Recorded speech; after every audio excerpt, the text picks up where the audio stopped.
Yo, what's up, YouTube and social media and the rest of the internet? What are you doing today? You know what I'm doing? I'm doing another trailer review for you guys.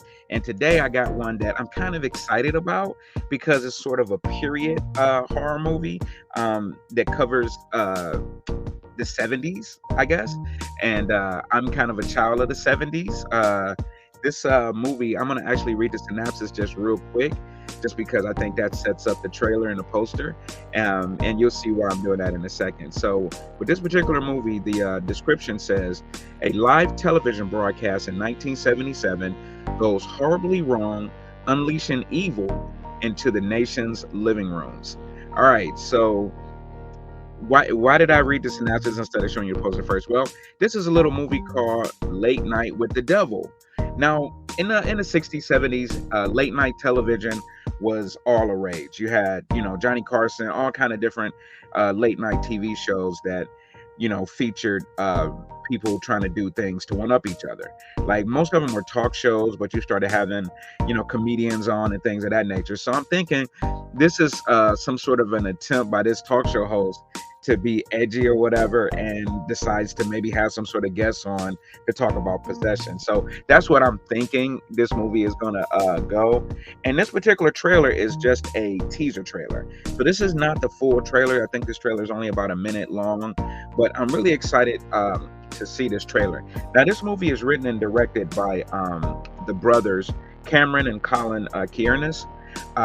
These guys have been doing like some great work over the last decade or so. They had a movie called 100 Bloody Acres that came out in 2013, I believe, that did really well with fans. It currently stands at a solid 6 on IMBD as far as the fan rating. And their follow-up full-length movie was a little movie called Scare Campaign, which is basically, in the synopsis of that, it was a scare prank gone horribly wrong. Basically, be careful of the person you try to scare. I'm actually review that trailer because I had a chance to check that out, and it's really good. So, and that movie also stands at a solid 5.9 on IMBD as far as the rating. Now, with horror movie ratings, anything above about a 5 is probably going to be pretty decent. Some of the best horror movies ever made only set at around a 7 on IMBD, just because it's so subjective what fans like and don't like. So with both of their movies being around that high 5, 6s, I'm thinking this is probably going to follow suit and be pretty good. But once again, this is only the teaser trailer. There are some reviews in this movie because I guess it was released at film festivals, and some of the people that reviewed it at film festivals have posted their reviews.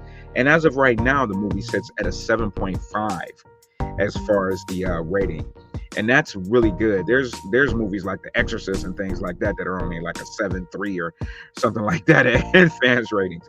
So people are really digging this film who have seen it. And once again, I'm going to show you guys the teaser trailer so that we can kind of take a look. Now, this movie stars David Dasmalchian, who, once you see his face, you'll be like, hey, I've seen that guy in something before. You've seen that guy in something before because you've seen him in everything before.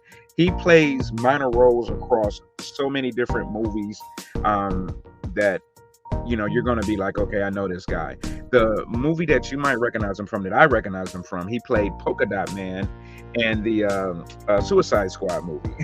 So, and like I said, once you see his face, you're going to be like, oh, well, okay, I know this guy. He's been everywhere.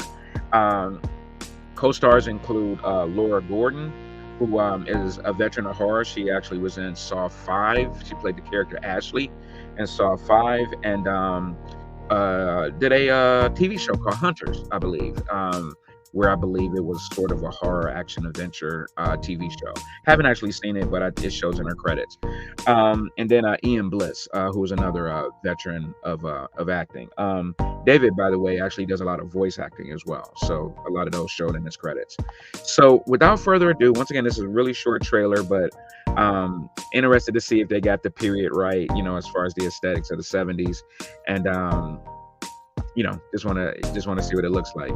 Once again, this movie is 77, so I would have been about 8 years old if this really happened. And I'm still here and not possessed, so I'm pretty sure this actually never happened. But let's take a look at the teaser trailer for Late Night with the Devil. Why don't we?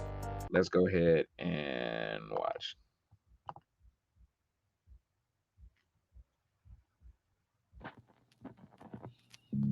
Shutter. Okay. This On might actually be Halloween released on night, Shutter later. 1977, America gathered around for a live TV event that shocked the nation. What happened was real. What you are about Pause to this just for a see second. is Hey, to all you young people out there who have these flat screens that only weigh a couple of pounds, that TV that you see right there weighed 750 pounds. Okay. Any TV in the 70s weighed about 1,000 pounds, and that is about a 13-inch. So it weighed about 7,500 pounds. So just to let you guys know, I'm old. the recently discovered master tape of what went to air that night.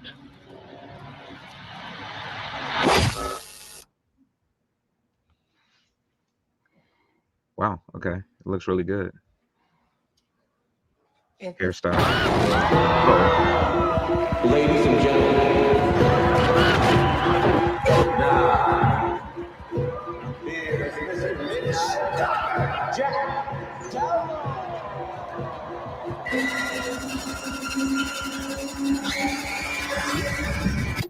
Late night with the devil. ha.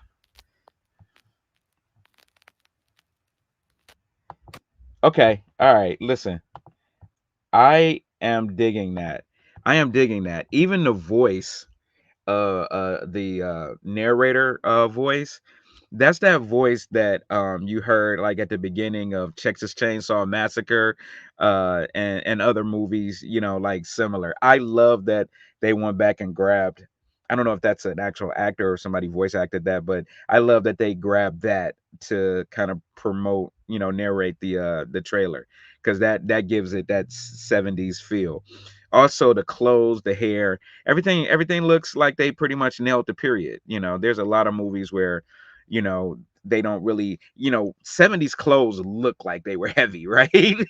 Wool, and just the ties were like really thick, and it looks like they really kind of nailed the aesthetics of this.